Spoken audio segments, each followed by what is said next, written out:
kinakabahan itong si Hipon kasi baka na-overdose ng dewormer yung aso niya. Sabi niya, Dok, paano kung napasobra yung pag-deworm? Pwede po pakasagot agad.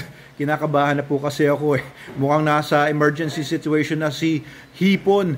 Oo, so pag na-deworm, depende po yan sa kung anong ginamit niyong pang-deworm kasi iba-iba yung mga dewormers, di ba? May Pyrantel, may ivermectin, etc. So, depende kung anong ginamit ninyo. Kapag yung mga medyo mahinang mga dewormers lang, baka mahihilo sila, maaaring nasusuka, maaaring sobrang madadrowsy. Pero pag yung mga malalakas na mga dewormer ang binigay ninyo, tapos nag-overdose kayo, kagaya na nabanggit ko last video ko, for example, ivermectin, ay nako, delikado yan kasi maapektuhan na yung central nervous system, mga nerbiyos, pati utak ng inyong aso at pwede siyang dumating sa coma.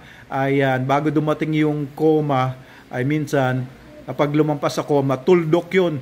O pagka tuldok na, pwedeng ikamatay na ang aso nyo. Kaya hayaan nyo po yung mga veterinaryo, mga professional na mag-deworm sa mga aso at tuta ninyo para po safe ang dosage at safe yung pagbigay ng dewormer kasi hindi lahat ng aso pwede bigyan ng lahat ng klaseng dewormer. Depende po yan.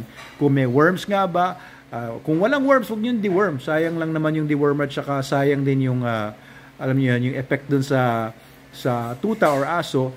Huwag nyo i-deworm pag walang worms. Okay, Hipon, kung may problema yung aso nyo, nakikita nyo tumatamlay na, nagsusuka, parang nahihilo, tumutumba, dalhin nyo na kagad sa vet ninyo para ma-supportive treatment na po kagad yung aso ninyo kung na-overdose nga po siya. Okay, so yun lang po.